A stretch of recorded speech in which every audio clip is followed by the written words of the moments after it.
धुळे शहरातील एकमेव ठिकाण म्हणजे गंगा टाइल्स सप्लायर शॉप। आमच्याकडे सर्व प्रकारच्या टाइल्स उपलब्ध आहेत। यामध्ये ceramics, oil tiles, floor tiles, vitrified tiles, steps and riser tiles, parking tiles, kitchen sink, sanitary ware इत्यादी। आपल्याला परवडणार अशा दरात आमच्याकडे टाइल्स उपलब्ध आहेत। यासाठी एकदा अवश्य भेट द्या। पत्ता Ganga tiles supplier shop, 405 micro tower, Wadjai road, Dhule. Mobile number 70 574 83 849। आपण बघत आहात डिजिटल इंडियाचे डिजिटल न्यूज। ठाम मत मराठी न्यूज। नमस्कार। आजच्या ठळक बातम्या। फरार आरोपी 24 तासात जेरबंद। मात्र बंदोबस्तात असलेल्या दोघं पोलीस कर्मचाऱ्यांवर निलंबनाची कुऱ्हाड। धुळे शहरातील मोहाडी येथे 2020 साली राहुल मिंट याच्या खून प्रकरणातील बंदिवान आरोपी धुळे पोलिसांच्या हातावर तुरी देऊन जिल्हा रुग्णालयातून पसार झाल्याची घटना घडली होती। या घटनेनंतर धुळे LCBने तत्पर कारवाई करत सदर बंदिवानास 24 तासांच्या आत अटक केली आहे। दरम्यान ज्या पोलीस अंमलदारांच्या निष्काळजीपणाबद्दल तो पसार झाला होता, त्या दोघा पोलीस अंमलदारांवर निलंबनाची कारवाई जिल्हा पोलीस अधीक्षक श्रीकांत दिवरे यांच्याकडून करण्यात आली आहे। राहुल मिंट खून प्रकरणातील धुळे कारागृहात शिक्षा भोगत असलेला आरोपी गणेश अर्जुन सोनवणे हा न्यायालयीन कोठडीत होता। त्याची प्रकृती बिघडल्याने त्याला तुरुंगातून हिरे रुग्णालयात उपचारासाठी नेण्यात आले होते। मात्र त्याच्यावर उपचार सुरू असताना त्याने दुपारच्या सुमारास तेथून पळ काढला। पोलिसांच्या निगराणीतून तो पसार झाल्याने पोलीस यंत्रणेची झोप उडाली होती। अखेर स्थानिक गुन्हे शाखेच्या पथकाने 24 तासाच्या आत त्याला हुडकून अटक केली।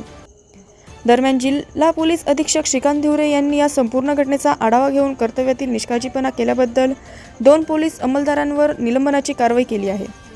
ठाम मत मराठी न्यूजसाठी सोपान देसले, धुळे। मोहाडी नगर पोलीस स्टेशन येथे 2020 साली खुनाच्या गुन्ह्यामध्ये एक आरोपी होता, गणेश अर्जुन सोनवणे उर्फ गण्या डमऱ्या, वय 32, राहणार मोहाडी उपनगर, तिखी रोड।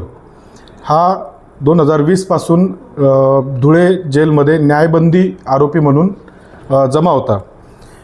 दिनांक 30/3 रोजी सदर आरोपी हा वैद्यकीय कारण सांगून हिरे मेडिकल कॉलेज येथे तो भरती झाला होता उपचारासाठी।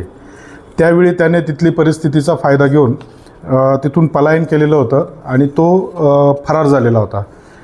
माननीय पोलीस अधीक्षक श्रीकांत दिवरे सर व अपर पोलीस अधीक्षक अजय देवरे सर यांनी स्थानिक गुन्हे शाखा तसेच मोहाडी नगर पोलीस स्टेशन, धुळे शहर पोलीस स्टेशन व आजूबाजूतील जिल्ह्यातील नियंत्रण कक्ष येथे माहिती सादर केली की सदर आरोपी याला ताब्यात घ्यावे व पुढील कारवाई करावी। स्थानिक गुन्हे शाखा पथकातील पोलीस उपनिरीक्षक चेतन मुंडे व त्यांच्या पथकास सदर आरोपी हा मोहाडी नगर येथे येणार असल्याबाबतची गोपनीय माहिती मिळाली।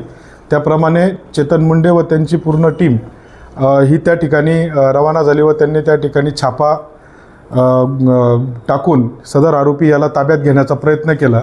सदर आरोपीने पोलीस असल्याचे त्याला समजल्याबरोबर त्या ठिकाणी त्याने पळण्याचा प्रयत्न केला। पाठलाग करून संपूर्ण टीमने त्याला ताब्यात घेतले आहे व पुढील योग्य त्या कारवाईसाठी धुळे शहर पोलीस स्टेशन येथे त्याला जमा करण्यात आलेले।